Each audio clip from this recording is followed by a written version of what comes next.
विवेक देशपांडे साहब, अब आपसे एक चीज समझ लूं। मेरे एक दर्शक कह रहे हैं, वो बहुत ही ठीक कह रहे हैं। उनका कहना है कि मेन मुद्दा आज की तारीख में व्यवस्था का होना चाहिए और खास करके एजुकेशन को डिसेंट्रलाइज करना चाहिए। इसमें कहीं कोई दो राय नहीं है। पहले एक दो सेंट्रल यूनिवर्सिटी होती थी, बाकी एजुकेशन तो प्रांत वाले अपने हिसाब से करते थे। दुनिया के सारे देशों में जो विकसित हैं वो स्टेट अपना तय करती है।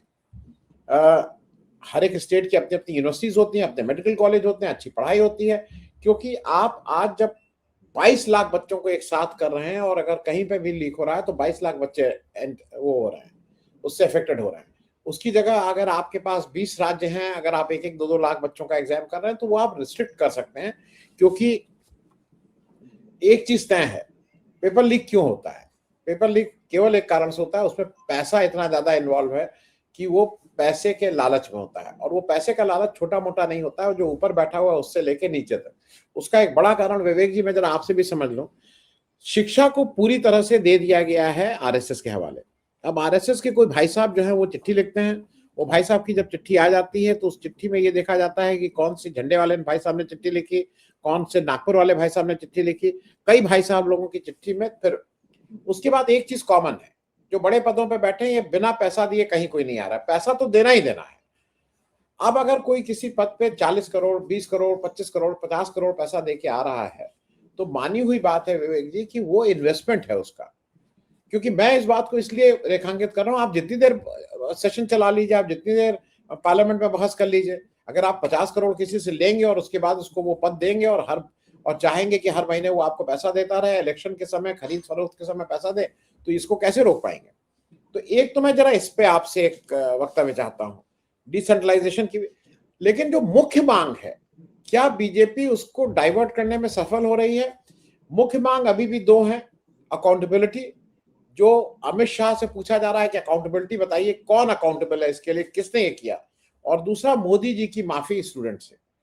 ये क्या क्वेश्चन को बीजेपी डाइवर्ट करने में सफल हो रही है, या आपको लगता है कि इस प्रश्न ये जब खत्म होगा तो फिर से ये प्रश्न वैसे ही अपनी जगह जहां थे वैसे ही स्थापित हो गए?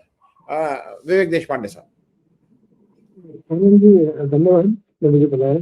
जहाँ तक अकाउंटेबिलिटी का सवाल है, देखिए एक इतनी बड़ी हार जो उनको स्वीकारनी पड़ी सरकार को कि एक मंत्री का इस्तीफा उन्हें लेना पड़ा, जबकि उनकी जो फिलॉसफी है वो ये है कि हमारे राज्य में मंत्री का इस्तीफा नहीं होता। ये बहुत छाती ठोक कर वो कहते रहे इतने साल तक, और इनको आखिरकार प्रधान जी का इस्तीफा लेना पड़ा। तो ये जो एक अपमानजनक स्थिति उनको लगती है कि जो हम मतलब डंके की चोट पे कहते थे कि हमारे यहाँ कोई मंत्री का रेजिग्नेशन नहीं होगा और हमको ये लेना पड़ा, तो इससे वो बहुत आहत है। एक तो ये हुआ, ऊपर से अकाउंटेबिलिटी भी फिक्स करनी है, ये तो बहुत ज्यादा हो गया। मतलब जो पुलिस अधिकारी उसमें दोषी है पाए जाएंगे, आप देखिए मतलब इस देश के इतिहास में जो कभी नहीं हुआ वो इन लोगों ने किया। मतलब ऐसी बहुत सी बातें 12 सालों में ऐसी हजारों बातें हम बता सकते हैं, उसका एक लिस्ट बना सकते हैं कि ऐसी बहुत सी चीजें हैं जो इस देश के इतिहास में कभी नहीं हुई। और इस देश के कॉन्स्टिट्यूशन ने कभी इस तरह की चीजों को अलाउ नहीं किया जो इन्होंने की है। उसमें एक चीज ऐसी है कि पुलिस प्लेन क्लोथ्स में किसी प्राइवेट हायर्ड गुंडों को लेकर हमारे ही देश के युवाओं की पिटाई कर रही है। मतलब ये गुंडे हैं जो पढ़े लिखे नहीं है, ये गुंडागर्दी इसलिए करते हैं क्योंकि इनके पास, ये पढ़े लिखे नहीं है, बाकी इनको कुछ नहीं आता, इसलिए ये गुंडे बने हैं। और इन गुंडों को साथ में लेकर दिल्ली की पुलिस और बाकी जगह की भी पुलिस ये उन युवाओं को मारपीट कर रही है जो पढ़े लिखे हैं, जो बहुत सजग है, जो बहुत इंटेलिजेंट है, जो बहुत शार्प है, और जो इस देश का एक बहुत अच्छा भविष्य है। ऐसा अभी हमने पिछले एक महीने में जो इन लोगों को देखा है, इन बच्चों को, तो ये जो जनरेशन है जिसके बारे में हमारी एक गलत धारणा थी कि ये कुछ नहीं है, इनके पास, इनका देश में क्या हो रहा है इसकी तरफ ध्यान नहीं है, ये अपनी ही मस्ती में मस्त है, इस तरह का जो हमारा इंप्रेशन था, वो इंप्रेशन हम इनसे बहुत पीछे है ऐसा हमको लगने लगा। इतनी ये शार्प, इंटेलिजेंट और फॉरवर्ड लुकिंग जनरेशन है। उन बच्चों को वो गुंडे मार रहे हैं जो पढ़े लिखे नहीं है, जिनके पास कोई जॉब नहीं, जिनको विजिलेंटी बना के संघ के इकोसिस्टम में डाला गया है, और उनको लेकर पुलिस साथ में लेकर उन बच्चों को मार रही है। ये इस देश के इतिहास में पहली बार हुआ। इससे पहले भी विजिलेंटे फोर्सेस सड़कों पर इनके काम करते ही रहे, लेकिन पुलिस के मदद से, पुलिस के साथ, और पुलिस इनकी मदद लेकर कर रही है, ये पहली बार ऐसा हुआ है। हालांकि इससे पहले बहुत सी ऐसी घटनाएं हुई जहां पर ये विजिलेंटे जो है वो काम कर रहे हैं, मारपीट कर रहे हैं और पुलिस सिर्फ देख रही है। यहाँ तो पुलिस इनको साथ में लेकर आई है, ऐसा हुआ है। और ये अकाउंटेबिलिटी फिक्स अगर होगी तो फिर उन सारे गुंडों को पकड़ना पड़ेगा जो संघ के इकोसिस्टम से आते हैं। उनको कैसे पकड़ा जाएगा भाई? जो जिनको ये पकड़ना चाहते हैं, जो विद्यार्थी जिन्होंने आंदोलन किया, उनको पकड़कर ये ठूसना चाहते हैं जेल में, उनको मारना चाहते हैं आज भी। और आप देखिए सरकार ने क्या स्टैंड लिया है। सरकार ने स्टैंड लिया है कि हम किसी को भी निर्दोष को जेल में नहीं डालेंगे। जिसने गड़बड़ की है, जिसका क्रिमिनल रिकॉर्ड है, और सुप्रीम कोर्ट ने भी अपनी बात में ये कहा कि जिसका क्रिमिनल रिकॉर्ड है उसको छोड़ के बाकी आप सभी को छोड़ दे। ये सुप्रीम कोर्ट ने कल कहा। मतलब वही चीफ जस्टिस जिसने ये पूरा, जिसके कॉकरोच, बच्चों को कॉकरोच कहने से ये सारा पूरा मूवमेंट खड़ा हुआ, वही चीफ जस्टिस कह रहे हैं कि जिनके खिलाफ क्रिमिनल रिकॉर्ड है उतने लोग छोड़कर बाकी लोगों को छोड़ दिया जाए।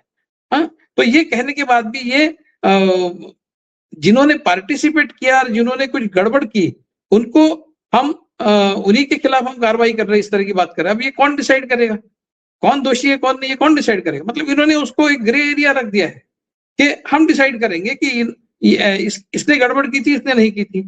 तो ये जो एक सब्जेक्टिविटी इस पूरे इन्वेस्टिगेशन में आ गई है कि पुलिस डिसाइड करेगी कौन दोषी है। जिसका क्रिमिनल रिकॉर्ड है बात अलग है, लेकिन जिसका क्रिमिनल रिकॉर्ड नहीं है उनमें से आप किसको कैसे चुनेंगे, कैसे दोषी पाएंगे?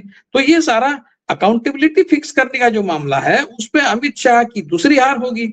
एक तो मिनिस्टर का रेजिग्नेशन हुआ, और दूसरी बात यह है कि पुलिस के खिलाफ अगर कार्रवाई करनी पड़ी, कोई पुलिस वाला है डीसीपी एसीपी लेवल का, वो बच्ची को थप्पड़ मार रहा है, कोई पुलिस वाला है वो बच्ची को पीछे से डंडा मार रहा है, कोई पुलिस वाला है जो कपड़े फाड़ रहा है, बच्चियों को मार रहा है। मतलब मेल पुलिस जो है वो लड़कियों को मार रहे हैं। इस तरह की जो सीन्स हमने देखे, इसमें अकाउंटेबिलिटी तो फिक्स करनी पड़ेगी। कोई AK-47 लेके गोली चला रहा है, कोई पेलेट गन चला रहा है, तो ये सारी अकाउंटेबिलिटी फिक्स होगी तो उसमें नाक तो अमित शाह की कटेगी। तो ये अकाउंटेबिलिटी फिक्स करने वाला जो दूसरा इनका एक चैलेंज है, एक तो मंत्री का रेजिग्नेशन हो गया, अब अकाउंटेबिलिटी फिक्स करना है ना, अमित शाह को अपने ही लोगों पर कार्रवाई करनी पड़ेगी। अमित शाह एक ऐसे मंत्री है इस मंत्रिमंडल में जो बिल्कुल भी इस तरह की बात करने के पक्ष में कभी भी, हमने 12 साल में देखा है। मोदी जी थोड़े से झुक तो गए हैं, कम से कम पिछले 3-4 दिन में हमने देखा है, वीडियोस कर रहे हैं और थोड़ा सा शांति वांति की बात कर रहे हैं। लेकिन ये जनाब जो है अमित शाह, होम मिनिस्टर, ये तो किसी भी तरह से अपने लोगों पर कार्रवाई करने के पक्ष में नहीं है। तो ये अकाउंटेबिलिटी कैसे फिक्स करेंगे, ये एक सवाल है। और जहां तक संघ का सवाल है, आपने पहले जो बात कही, ऐसा ये पूरा जो आप ये सेंट्रलाइज, पूरी सिस्टम को सेंट्रलाइज करने में ये विश्वास करते हैं। 1 nation 1 election, 1 nation 1 leader, 1 nation 1 language, ये सारा इनको सेंट्रलाइज करना है।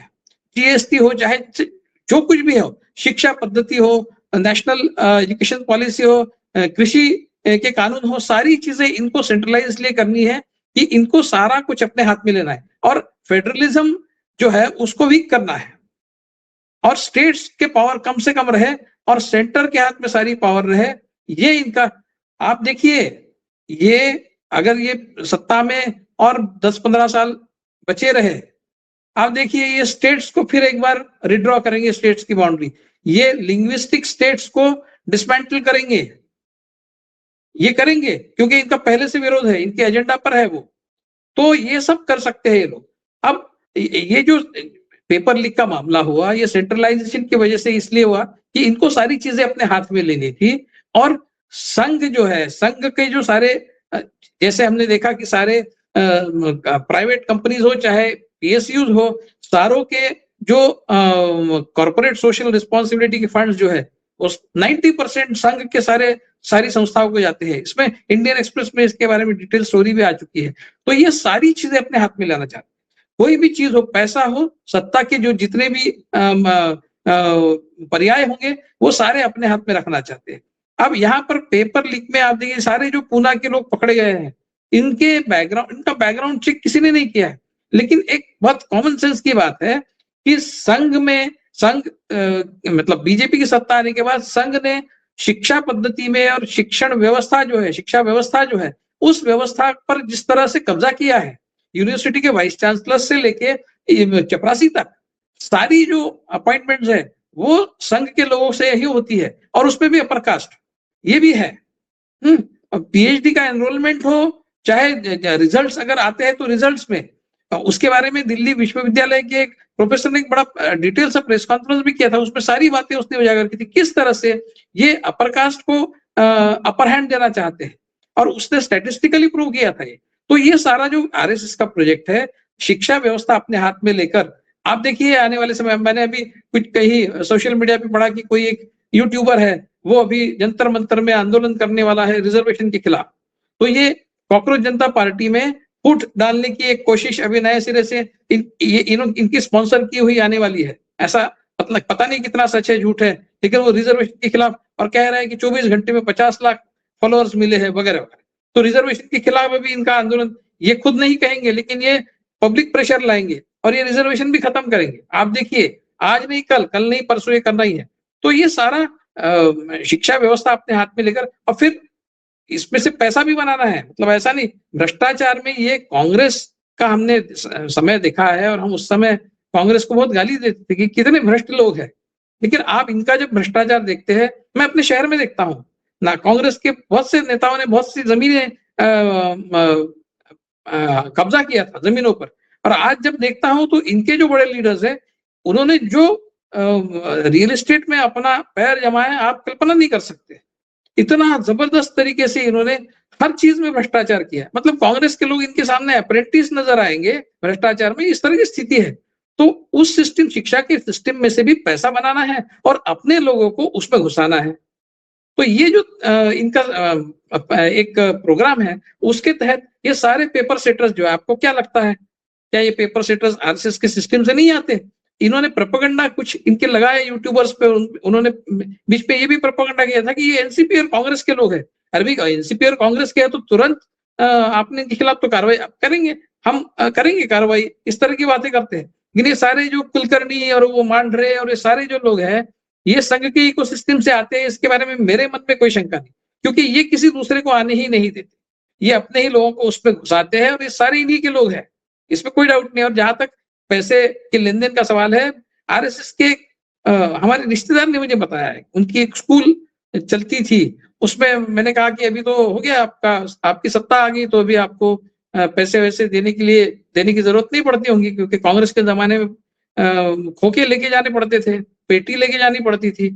तो उन्होंने कहा, मुझे बहुत आश्चर्य हुआ, उन्होंने बहुत कैंडिडली कहा कि पहले एक पेटी देनी पड़ती थी, अभी 2 देनी पड़ती है। ये कहा उन्होंने, मैं झूठ नहीं कर रहा हूं, मेरे अपने रिश्तेदार हैं। तो ये भ्रष्टाचार इन्होंने दुगना तिगुना किया है, और उसमें सारे लोग अपने घुसाकर उनको बेनिफिशियरी बनाकर पूरी सिस्टम को इन्होंने हथिया लिया है। लेकिन हमारे शिक्षा व्यवस्था का प्रश्न केवल ये परीक्षा पद्धति और ये मैनेजमेंट और उसमें से पैसा जमाना और उसमें क्रिमिनलाइजेशन ये नहीं है। हमारी शिक्षा व्यवस्था का मुख्य जो प्रश्न है वो सेक्युलराइजेशन है। हिंदू राष्ट्र बनाने की दृष्टि से शिक्षा व्यवस्था को सेक्युलराइज करने का जो प्रॉब्लम है, उसके खिलाफ इन युवाओं ने अभी सड़क पर आना जरूरी है। ये तो ठीक है, परीक्षा पद्धति वगैरह ये तो हो जाएगा, होगा नहीं तो नहीं होगा, इससे बहुत फर्क नहीं पड़ रहा है। लेकिन आप अगर आपकी किताबों से डार्विन का सिद्धांत निकाल दें, पीरियोडिक टेबल निकाल दें, आप कहें कि इंडियन नॉलेज सिस्टम, पाइथागोरस का थ्योरम पाइथागोरस ने नहीं किया था, वो हमारे किसी ऋषि ने किया था। फिर लाइट का जो स्पीड है वो हमारे किसी ऋषि ने डेवलप किया था। ये मैंने कल ये जो अपने वांगचुक है, उनकी पत्नी का कुछ इंटरव्यू कहीं चल रहा था, उसमें वो दूसरे एक बड़े विद्वान सुब्रमण्यम स्वामी थे, वो इंटरव्यू चल रहा था, उसमें ये कह रही थी, वो ये सारी बातें वो कह रही थी कि हमारे देश में ये था वो था। अरे भाई ये इंडियन नॉलेज सिस्टम क्या है? इंडियन नॉलेज सिस्टम वो घुसा रहे हैं। अब डार्विन का सिद्धांत झूठ है ये कह रहे हैं। मतलब इनके एक मंत्री ने, पूर्व मंत्री में जो नागपुर के कभी कमिश्नर का पुलिस थे, वो सत्यपाल सिंह, जिनको बाद में दूसरे मंत्रिमंडल में नहीं लिया गया था, लेकिन वो मिनिस्टर ऑफ स्टेट थे, वो कह रहे थे किसी ने आज तक देखा नहीं है बंदर को आदमी बनते हुए, ऐसा कहा उन्होंने। इस तरह के लोग हैं ये। अभी बंदर को आदमी होते हुए तो नहीं देखा है, लेकिन आदमियों को बंदर होते हुए तो जरूर देखा है। यही लोग है सब। जो आदमी होकर बंदर बने हैं। तो ये इस तरह के पीरियोडिक टेबल इनको मंजूर नहीं है। पीरियोडिक टेबल से क्या दुश्मनी आपकी? और आर्यन इन्वेजन की थियरी सारा झूठ है, सब हमारा है। मैंने तो इनके एक इतिहासकार को बहुत सालों पहले उनकी एक लेक्चर सीरीज हुई थी, उसमें मैंने ये सुना था उनके मुंह से कि सारी विश्व की जितनी सभ्यताएं हैं वो हिंदुओं ने ही एस्टेब्लिश की है। ये इनका फंडामेंटल थियरी है। ये इस तरह से इसको सच मान के चलते हैं। इंका हो, माया हो, इजिप्शियन हो, सुमेरियन हो, सारी जो सभ्यताएं हैं ये मूलतः हिंदुओं ने एस्टेब्लिश किए है। ये कहते हैं ये लोग। तो इस तरह के विचार रखने वाले लोग अगर शिक्षा व्यवस्था पर अपनी सत्ता का काबिज करे तो क्या होगा? शिक्षा व्यवस्था का एग्जाम सिस्टम वगैरह बहुत फालतू चीज है, बहुत मामूली चीज है। ये शिक्षा को जिस तरह से विशिएट कर रहे हैं, विषयों को जिस तरह से विशिएट कर रहे हैं इंडियन नॉलेज सिस्टम और तथाकथित हमारे पूर्वजों ने किए हुए जो खोज है वो सारी उसमें इंक्लूड करो, और वो बाकी सारी दुनिया में जो हो रहा है, आइंस्टाइन की थियरी भी हमारे यहाँ ही थी और न्यूटन का ग्रेविटेशन का जो सिद्धांत है वो भी हमारे यहाँ था, वाले जो लोग हैं ये हमारे बच्चों को, आने वाले पीढ़ी को किस तरह की शिक्षा देंगे? ये सबसे बड़ा प्रॉब्लम है। क्योंकि आज का जो जेनजी है वो पुराने शिक्षा व्यवस्था से उसमें बड़ा पला है, इसलिए आज वो इतना तेज तर्रार है। लेकिन ये जो अभी इनके चलते जो शिक्षा व्यवस्था है उससे आने वाला जो जनरेशन है, आप 10 साल बाद वाला जनरेशन देखिए, वो इतना खराब होगा हमारे देश का कि दुनिया में कहीं भी हम खड़े नहीं रहेंगे। इन्होंने ऑलरेडी हमारा स्टैंडिंग दुनिया में कई मामलों में गिरा दिया है, और अंतरराष्ट्रीय विश्वविद्यालयों में वगैरह भारतीय विद्यार्थियों को जगह नहीं मिलेगी, क्योंकि ये इंडियन नॉलेज सिस्टम से निकले हुए लोग होंगे। तो ये सारे जो ये हमारी शिक्षा व्यवस्था के जो प्रॉब्लम्स है, इसके लिए पूरी तरह से जिम्मेदार है। तो अकाउंटेबिलिटी, आप छोटे मोटे मामलों में, क्रिमिनल ये मामलों में अकाउंटेबिलिटी तो फिक्स करेंगे, लेकिन हमारी एक पूरी पीढ़ी को और देश को बर्बाद करने का शिक्षा व्यवस्था में सेक्युलराइजेशन करके जो इन्होंने काम किया है उसकी अकाउंटेबिलिटी कब फिक्स होगी? वो हमारे देश का मुझे लगता है एक असली प्रॉब्लम है, उसके तरफ ध्यान देने की जरूरत है। कांग्रेस जनता पार्टी के युवाओं ने अब अपना अटेंशन उस चीज पर देना चाहिए कि देश के एजुकेशन सिस्टम का सेक्युलराइजेशन न हो।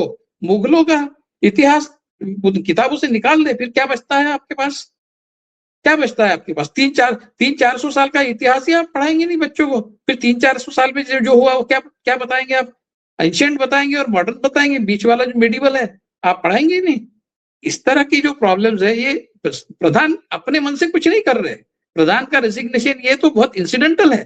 प्रधान जो वही कर रहे हैं, प्रधान ने वही किया जो संघ ने कहा, जो संघ के इकोसिस्टम ने कहा, जो मोदी ने कहा। रेजिग्नेशन तो मोदी ने देना चाहिए, रेजिग्नेशन तो संघ के जितने लोग उनके सिस्टम में है उन्होंने देना चाहिए। प्रधान तो वही कर रहे हैं, आदेश का पालन। तो मुझे लगता है कि बार्किंग द रॉन्ग ट्री वाला ये सारा मामला है। और असली जो प्रश्न है, मूल प्रश्न भारतीय शिक्षा व्यवस्था हो चाहे दूसरी कोई भी व्यवस्था है, वो है हिंदू राष्ट्र को बनाने की दृष्टि से उसमें जो फेरबदल किए जा रहे हैं वो इतने खतरनाक और भयानक है कि उससे देश बिल्कुल बनाना रिपब्लिक ऑलरेडी आधा तो बन ही गया है, पूरा बन जाएगा, और उसकी फिर अकाउंटेबिलिटी फिक्स करना बहुत मुश्किल हो जाएगा। जी।